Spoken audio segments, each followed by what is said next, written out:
Eu quero convidá-los a abrir a palavra do Senhor e para isso os convido a abrir em Romanos capítulo 5, os versículos 18 ao 21 e o 6, do 1 até o 5.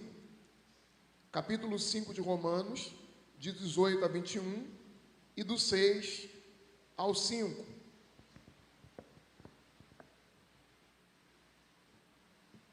Quem achou, diga amém. Amém.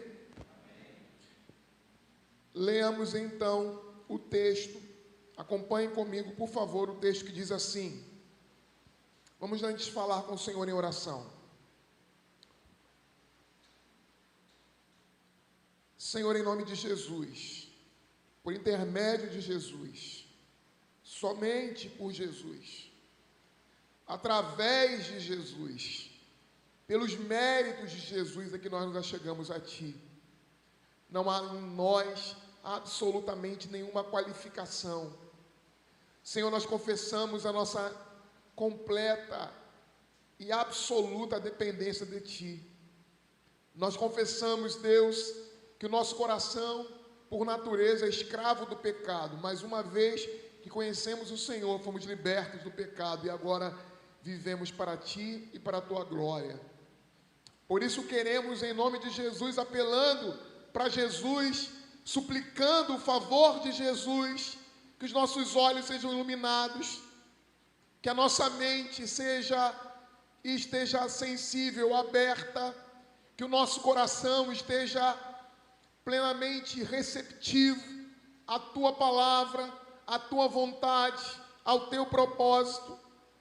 Deus, nós em nome de Jesus nos achegamos nessa hora, porque queremos e precisamos de Ti.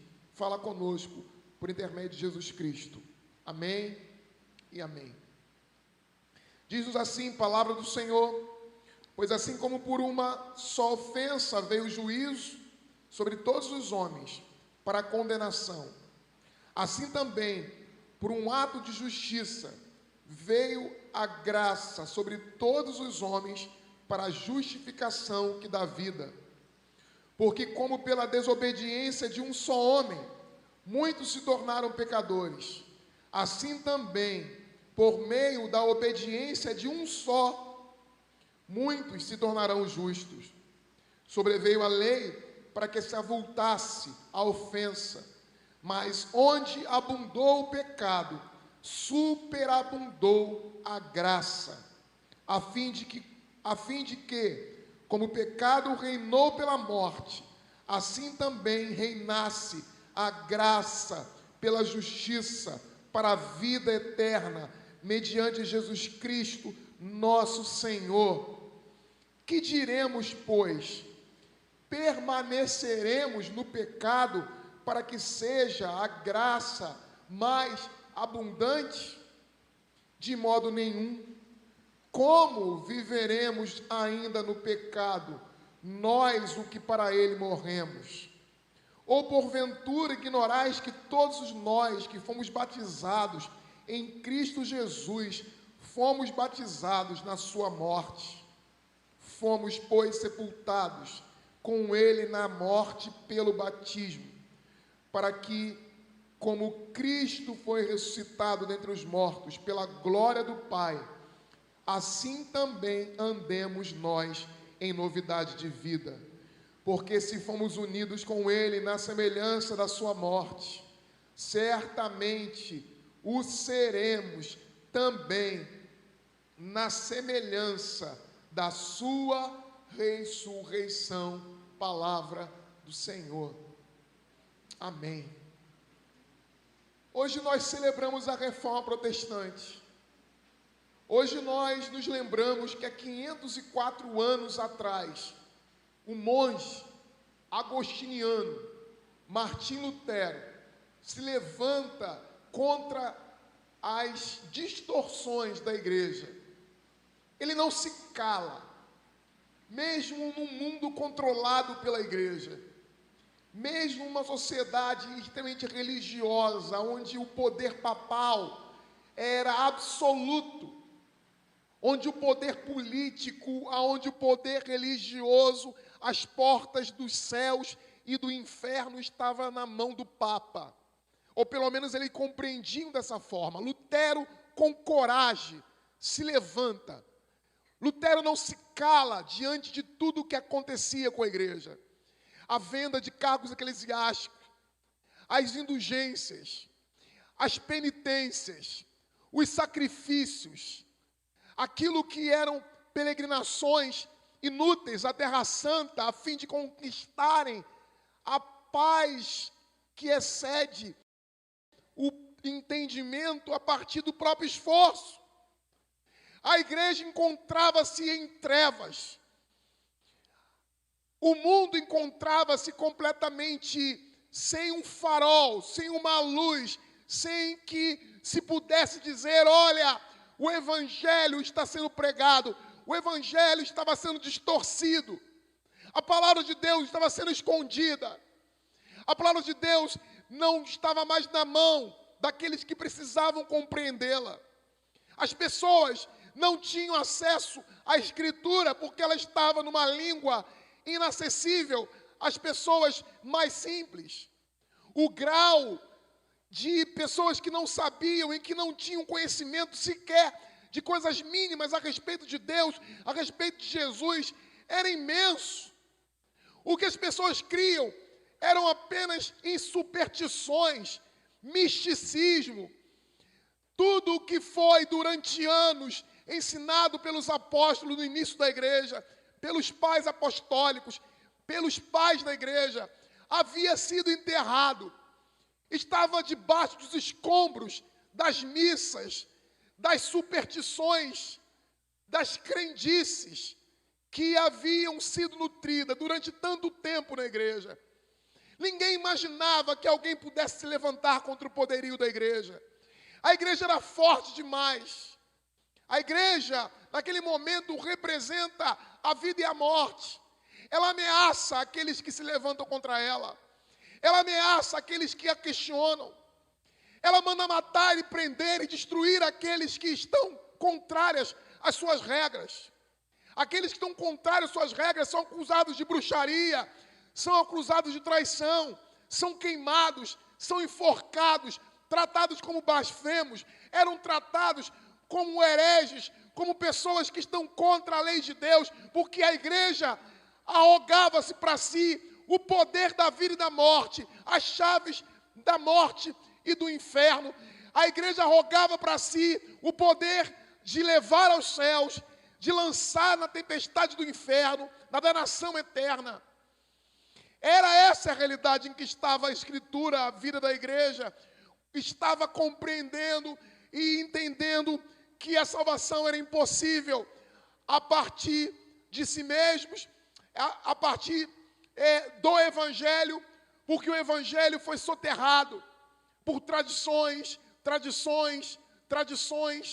O que se cria já não era mais no poder do Evangelho. O Evangelho estava sem ação, porque ele foi escondido e neutralizado. Mas a palavra de Deus, ela jamais cede e jamais permanece para sempre, oculta e sem provocar a reação correta de libertação que ela produz e sempre produz. Ainda que os anos passassem e naquele momento inicial fosse e parecesse que não houvesse mudança ou nenhuma possibilidade de renovação, Deus levantou homens, Deus levantou mulheres.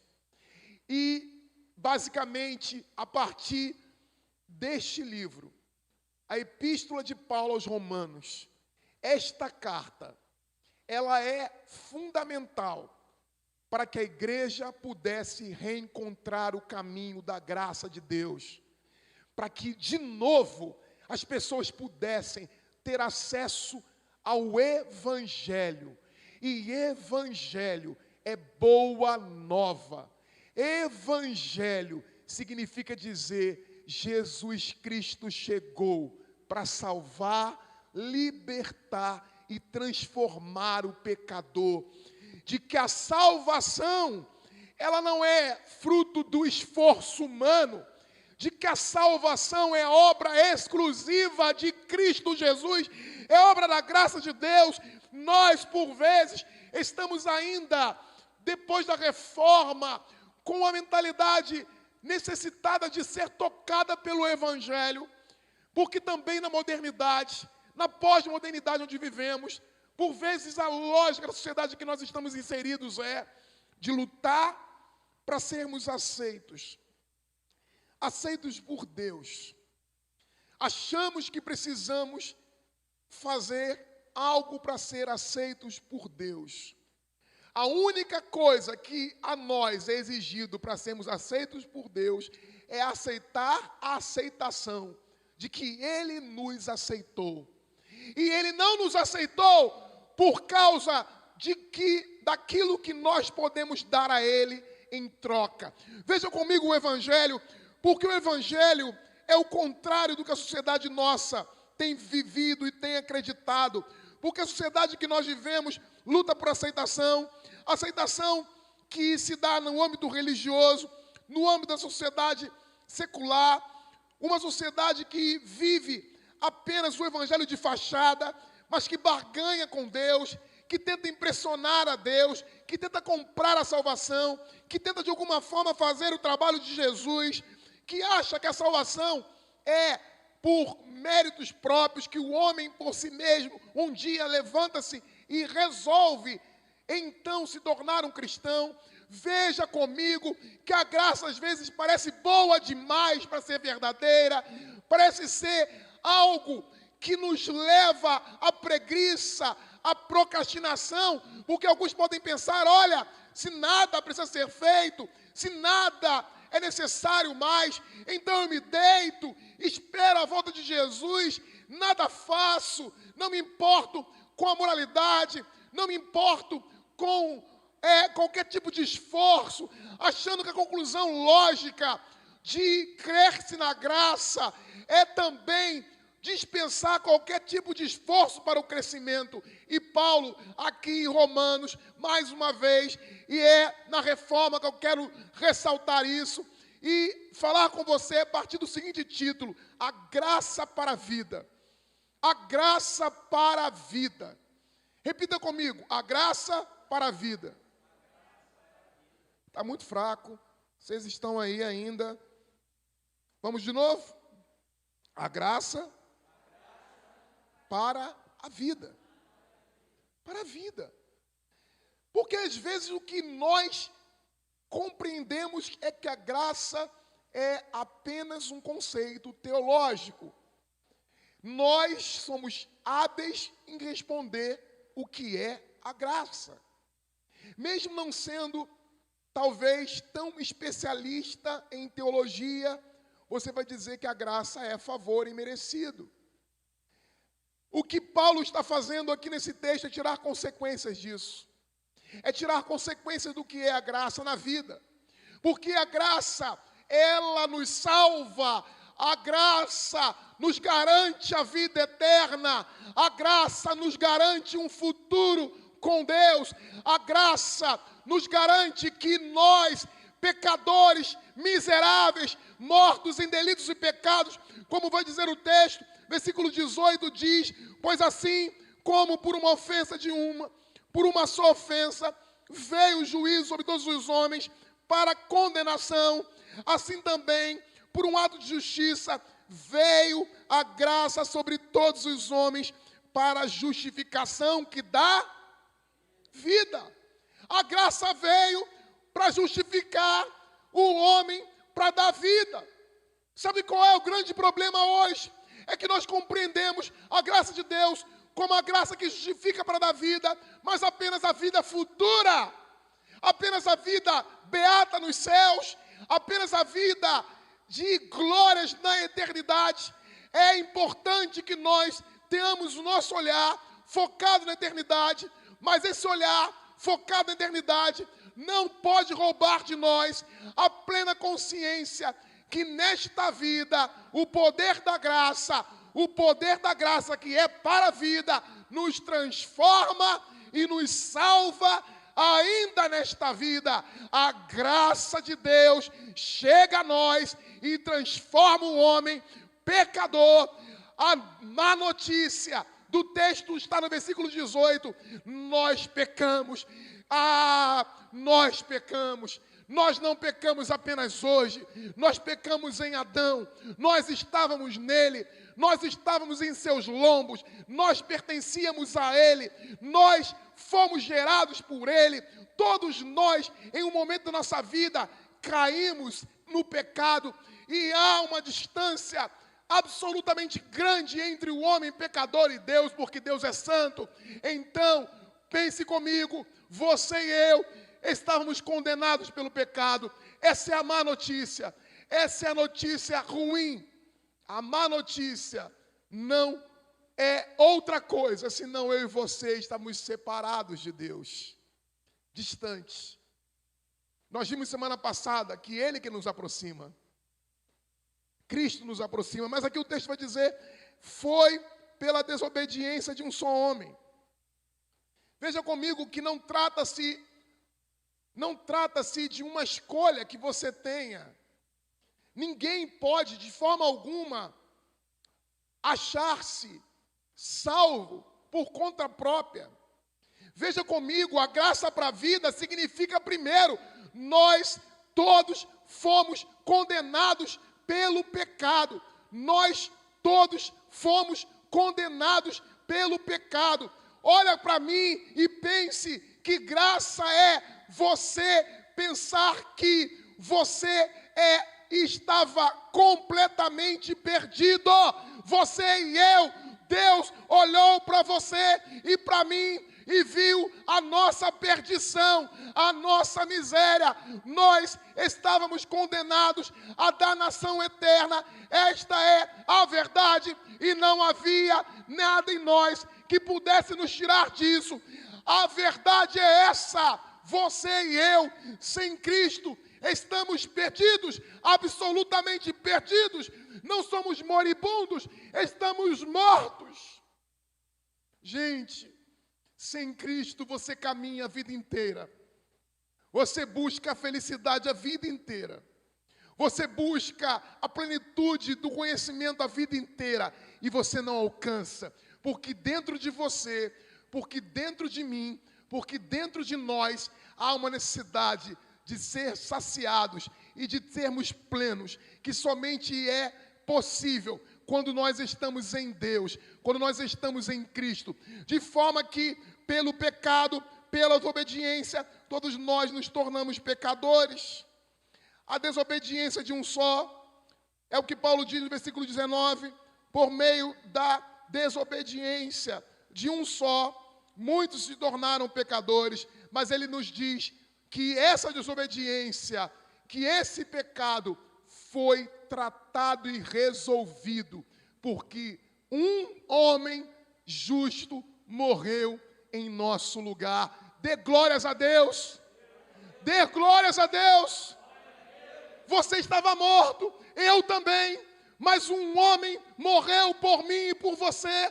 Esse homem é o Filho de Deus, é Jesus Cristo de Nazaré. Ele veio a esse mundo, ele encarou a realidade sombria deste mundo, ele enfrentou as tentações próprias da natureza humana, ele vê a nossa miséria e dor, ele sabe o que todos nós vivemos, ele experimenta as tentações mais íntimas que também nós enfrentamos, mas diz o texto que ele, mesmo assim, ele entregou-se por nós e a sua vida nos garante que pela sua vida, pela sua entrega, nós somos salvos.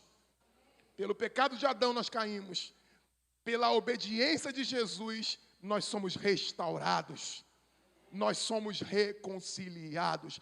Sabe o que a reforma quer trazer de volta? Sabe o que é necessário que você se lembre?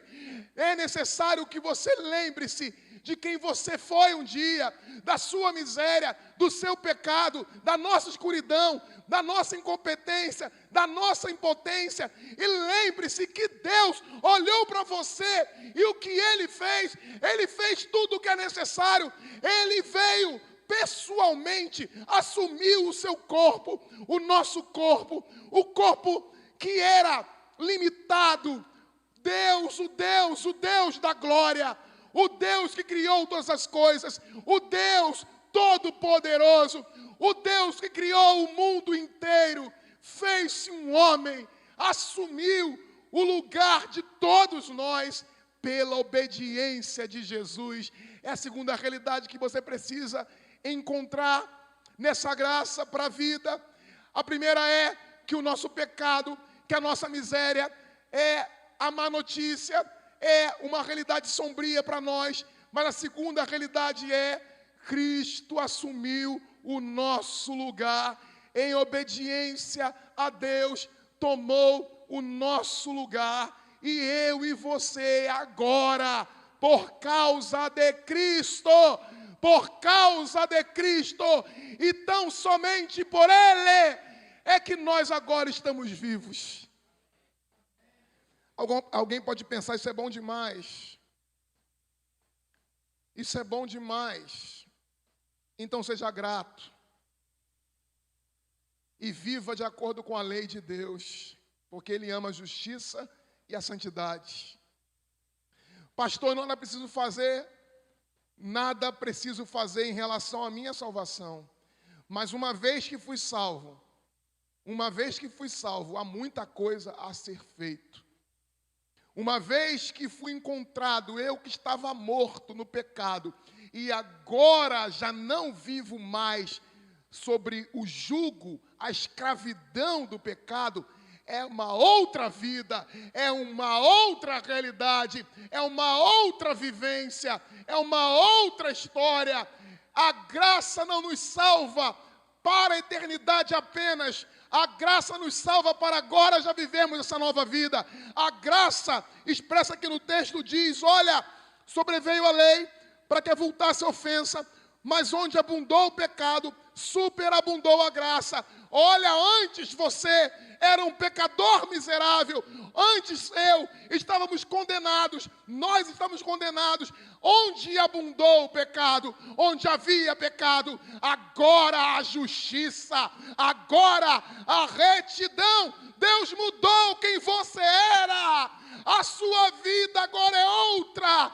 Então graça para a vida é pensar, eu morri por causa do pecado, mas Jesus me salvou, porque Ele morreu em meu lugar, e agora eu sei que a minha vida, na minha história, houve uma reviravolta. O terceiro aspecto dessa graça para a vida é, houve uma mudança, uma reviravolta em sua vida, onde abundou o pecado, superabundou a graça, onde havia miséria, onde havia morte, onde havia condenação, onde não havia esperança, onde havia apenas certeza de fracasso. Agora, na minha vida, na minha história, na sua vida e na sua história, há um facho de luz, há uma porta aberta, há uma brecha que foi feita porque Jesus passou por ela.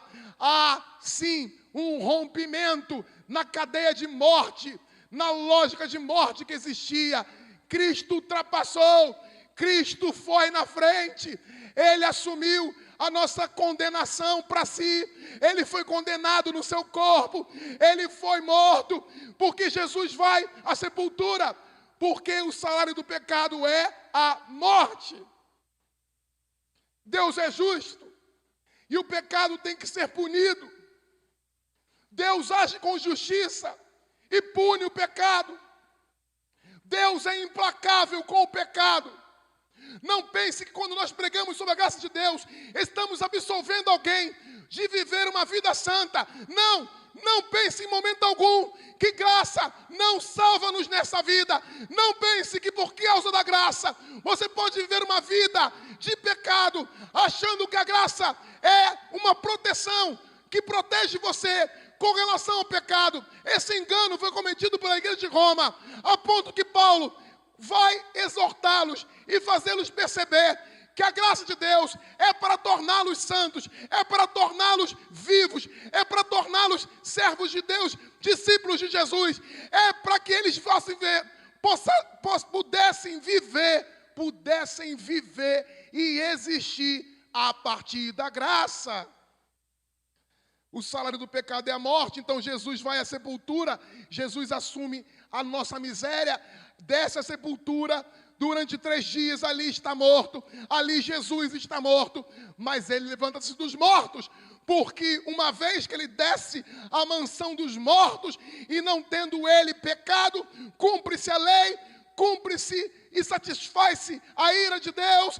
Deus então absolve a todos os pecadores, porque julgado foi o pecado, o preço foi pago, a morte foi realizada, o sacrifício foi feito, o homem pagou pelo pecado, porque Jesus, o homem, assume e paga o pecado.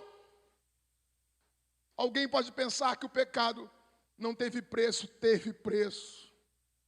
O pecado foi punido. Deus não tolera o pecado.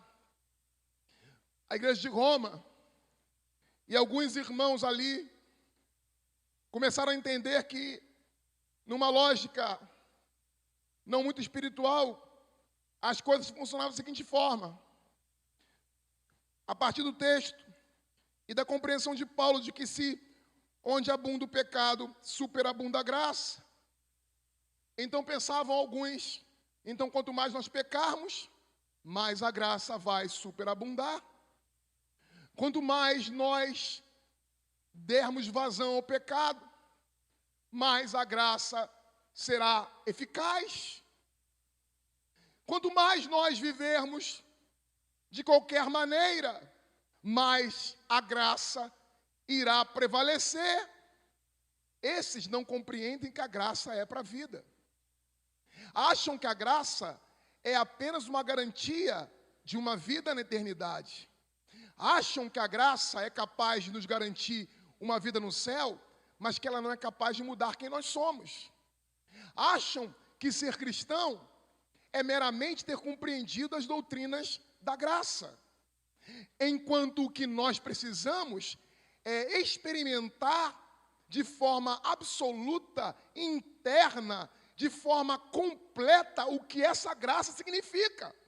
Essa graça não pode ser para nós uma abstração. Essa graça não é apenas e tão somente um favor imerecido. É um favor imerecido que nos tomou. Nós fomos tomados pela graça. A graça é um poder de Deus em nós a nos tornar semelhantes a Jesus, a nos tornar perfeitos, santos para Deus, como eu e você éramos incompetentes e impotentes para sermos santos. O que Deus fez? Derramou a graça salvadora. A graça salvadora nos torna agora santos, mulheres e homens santos. A graça, onde abundou o pecado, agora vai abundar a graça, a justiça, a santidade, a verdade, a paz, a retidão. Você pense comigo que a graça muda a sua vida. A graça te deu poder para se tornar uma pessoa diferente de quem você era. Isso é e aponta para essa realidade, Deus em Jesus, Ele fez com que a sua miséria, com que o meu pecado se tornasse agora para nós o oposto de quem éramos. Então esta é mais uma realidade a ser apontada pelo texto, a ser descrita no texto, onde havia pecado, agora a graça, onde há graça, não há mais pecado, porque a graça, segundo Lutero, devora e destrói o pecado. A graça devora e destrói o pecado.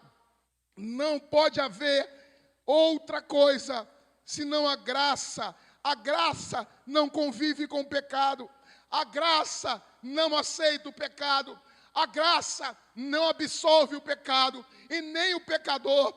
A graça salva o pecador, transforma o pecador em outra coisa, em outra pessoa, num novo ser, num novo homem, numa nova história, numa nova perspectiva. A sua vida muda agora, a sua vida muda hoje, a minha vida muda nesta terra, a minha vida muda a partir de hoje, não é apenas no futuro, na eternidade. A graça abunda em nós agora, nesta vida. Se você esperar a morte para se tornar santo, provavelmente você vai descobrir que você nunca foi alcançado pela graça, porque a graça começa como um fermento a fazer crescer a massa, até que ela esteja pronta. Nós recebemos a semente da graça em nós. Ela vai germinando, ela vai se tornando-nos pessoas que amam a Deus, que amam o irmão, que não conseguem mais odiar, que não conseguem ficar sem perdoar, que não conseguem mais serem ressentidos, que já não abrem a boca para falar dos outros porque isso lhes incomoda, que já não sabem mais viver de outra forma senão honrando a Deus, que usam e que vão a Deus não porque precisam de coisas, mas porque precisam de Deus, porque amam o Senhor. A graça é esse poder que o Espírito Santo vai infundindo, transformando, mudando a nossa vida, transformando o nosso caráter, mudando quem nós somos. A graça nos abraça, a graça nos transforma, não nos permite permanecer no pecado.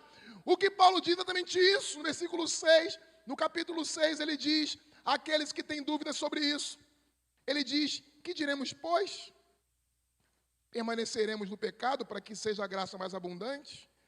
E Paulo responde de forma enfática, de modo nenhum, de modo nenhum. E ele faz uma pergunta que você precisa pensar sobre ela. Ele diz, como viveremos ainda no pecado? Nós, o que para ele morremos. Se você é uma nova criatura, se Deus já te alcançou, se a redenção já chegou à sua vida, como você pode viver no pecado? O pecado não é mais uma realidade para nós, uma opção. O pecado é, por vezes, circunstancial.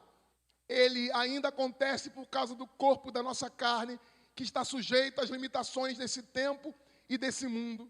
Mas não acontece por um desejo próprio e um desejo ardente de nós, que nós tenhamos, porque nós não amamos o pecado, nós amamos a Jesus, que nos salvou por sua graça. Então Paulo responde, ou porventura, ele pergunta ainda, ou porventura ignorais, que todos nós que fomos batizados em Cristo Jesus fomos batizados na sua morte. Em Cristo Jesus fomos batizados na sua morte. O que é o batismo? O batismo é quando nós declaramos para o mundo que nós morremos para o pecado, que nós já não estamos mais na antiga vida que vivíamos, de que a nossa vida agora, a partir de então, ela é transformada, ela foi transformada. O que significa dizer isso, pastor? Significa dizer que esse texto nos ensina mais uma lição, nos ensina que, se estamos em Cristo, essa graça, essa ação sobrenatural, realizada em Cristo na cruz e na ressurreição, está operando em nós. Essa graça significa dizer que no batismo nós fomos sepultados, nasce ali um novo homem, uma nova mulher, uma nova perspectiva, uma nova visão, uma nova história. Eu e você, graça para a vida. Não graça apenas para nos salvar. Não graça apenas como um conceito. Não graça como uma frase de efeito, um mote religioso. Não graça para cantarmos e cantarolarmos sem implicações para a nossa vida. Somos salvos pela graça. Somos abraçados pela graça. Conhecemos a maravilhosa graça. Sabemos o que a graça é e significa para nós, mas essa graça não pode apenas estar nesse âmbito. Ela precisa ser a graça que é maravilhosa para mim e que me faz ver e viver com alegria nesse mundo, mesmo quando as tribulações são imensas, porque a graça sustenta o crente até o fim da vida.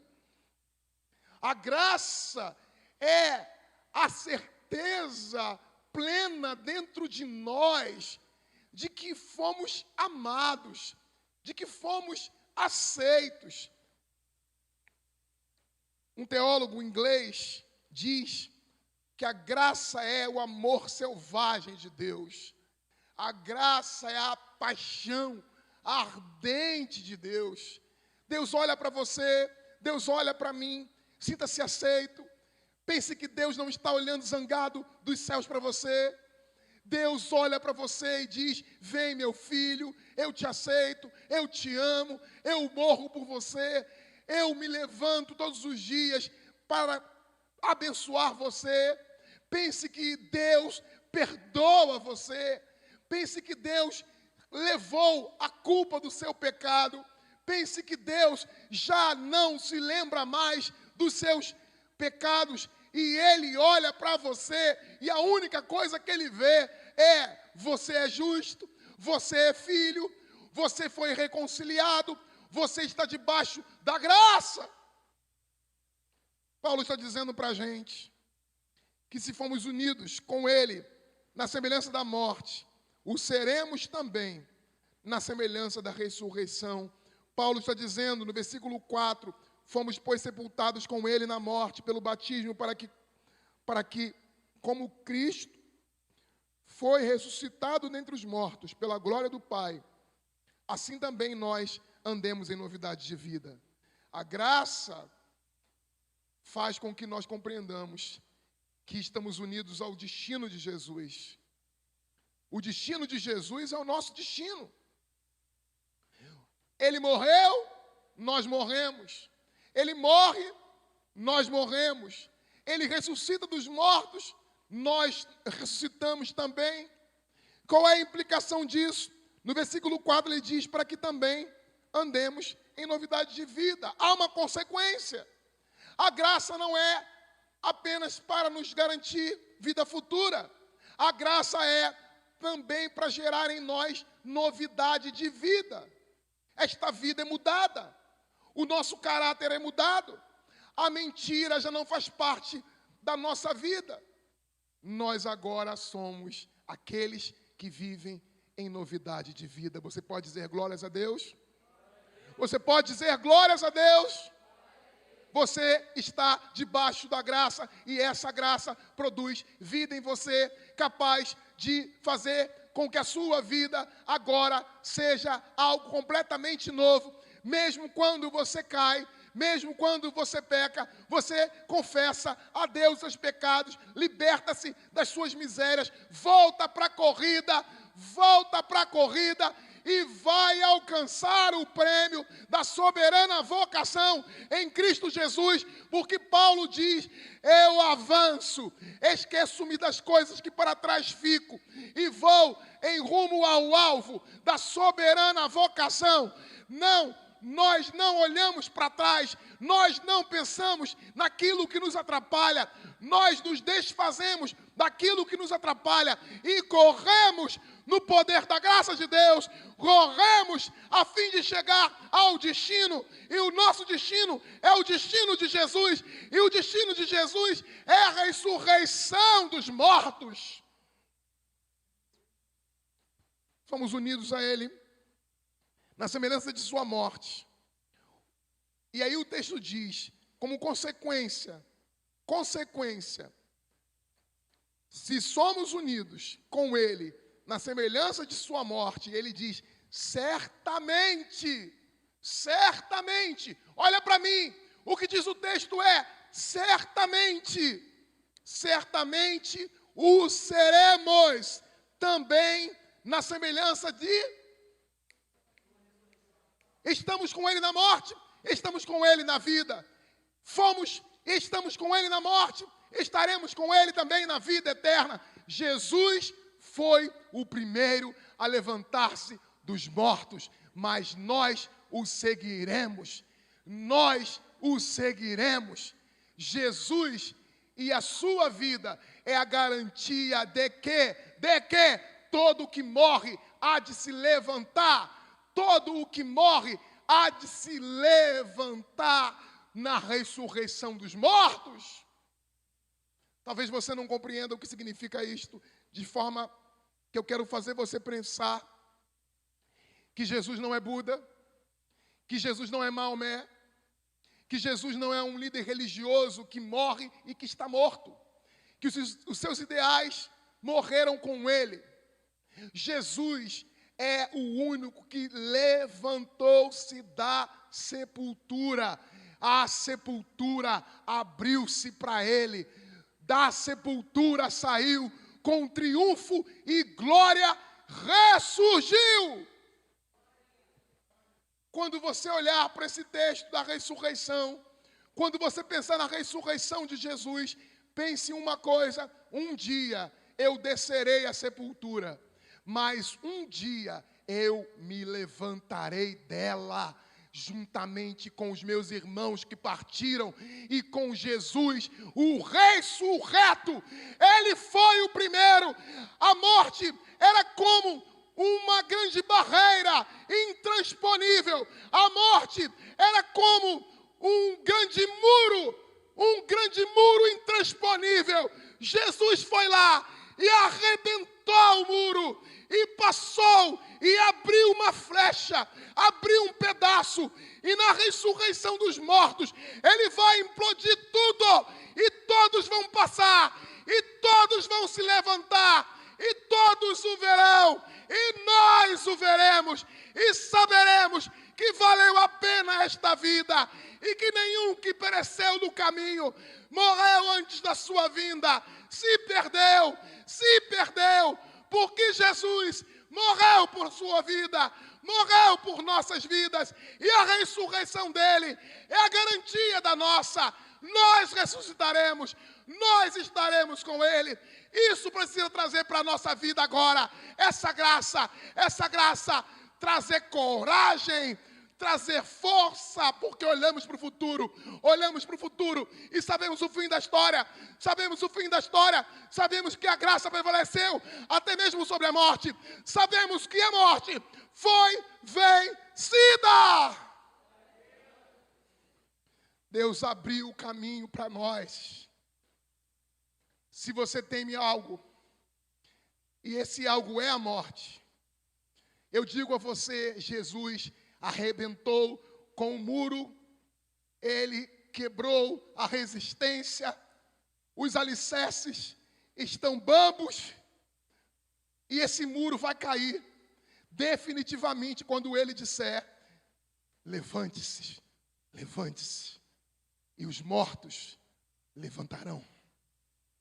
Essa é a grande questão do cristianismo, da graça que traz coragem para esta vida, para trazer luz para essa vida, para trazer leveza para essa vida, para trazer paz para esta vida, porque quando nós resolvemos as questões referentes a outra vida, esta vida fica leve, porque haja o que houver nesta vida, vivamos o que vivermos nesta vida, percamos o que perdermos nesta vida, vivamos a mais angústia e cruel dor da alma, nós sabemos que essa graça é para a vida agora, porque eu olho para o futuro, eu olho para Jesus, eu olho para o ressurreto e vejo e sei que Ele está vivo, que Ele me garantiu que o meu destino é o mesmo dele. Eu creio, eu vivo, eu aceito, eu me dobro, eu me vejo totalmente abraçado por essa graça que me traz esperança, que me traz paz, que me reconcilia com a vida. A vida por vezes é amarga, as dores por vezes são cruéis, a angústia e a aflição tomam conta da gente, mas olhe para a graça que traz vida, olhe para o futuro que a graça te aponta, olhe para o ressurreto, olhe para aquele que venceu a morte e pense que aquilo que está dito aqui é uma verdade, porque somos unidos com ele na semelhança de sua morte, certamente o seremos também na semelhança de sua ressurreição. Ele diz, ora, se já morremos com Cristo. Versículo 8. Cremos que também com ele viveremos. Se morremos com Cristo, com ele viveremos. Versículo 9. Sabedores de que, leia comigo. Versículo 9, leia comigo, de pé. Fica de pé, vamos ler. E terminar. Sabedores de que, havendo Cristo ressuscitado dentre os mortos, já não morre, a morte já não tem domínio sobre eles. Ensaiamos. Agora de novo. Sabedores de que, havendo Cristo ressuscitado dentre os mortos, já não morre, a morte já não tem domínio sobre eles. Você pode dar glórias a Deus? Gente, olha para mim. Olha para mim, pense uma coisa, olha para esse mundo, pense nesse mundo, pense em tudo que nós, por vezes, temos enfrentado. Pense que a graça de Deus é para curar as suas feridas. Pense que a graça de Deus é para tratar das suas dores. Pense que a graça de Deus, ela perdoa os seus pecados. Pense que a graça de Deus te traz esperança, vida eterna, que começa agora, vida que começa agora e que não vai terminar, mas não é a mesma vida, é uma vida nova, é uma outra vida, é um outro corpo, trata-se de um outro corpo, de uma nova terra, de um novo céu. Olha para esse céu, olha para essa terra destruída pela ambição dos homens, olha para esse mundo devastado, olha para essa realidade que é toda cheia de ambiguidade, cheia de caos, cheia de desordem. Olha para esse mundo e olhe e pense, e olhe agora para o céu e pense, haverá um novo céu, haverá uma nova terra, haverá um novo corpo, haverá uma nova vida, e essa vida eu começo a desfrutar agora, pela graça de Deus, esta vida já está em mim, essa vida já está em você, essa vida já está operando em você, já opera em nós, e nós vamos terminar glorificando a Deus, sabedores,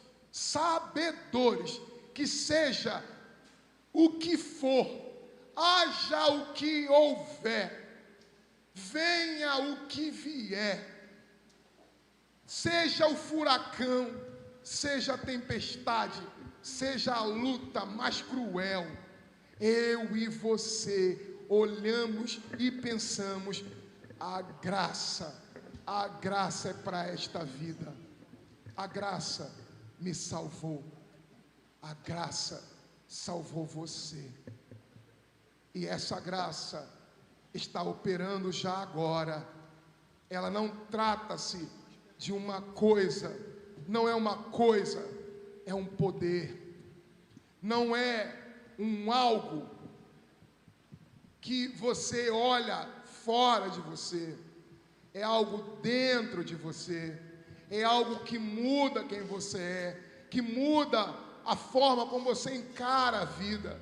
Olha, começa a encarar a vida a partir da graça que te faz olhar as coisas mais banais desse mundo. Olha o amor de Deus espalhado pela terra, olha a misericórdia de Deus espalhada, olha a misericórdia de Deus protegendo você, olha a misericórdia de Deus sobre a vida de todos nós, A misericórdia de Deus, a misericórdia de Deus está em todos os lugares. Em todo lugar que você está a misericórdia de Deus operando, a misericórdia de Deus, a graça de Deus operando em você, essa graça maravilhosa.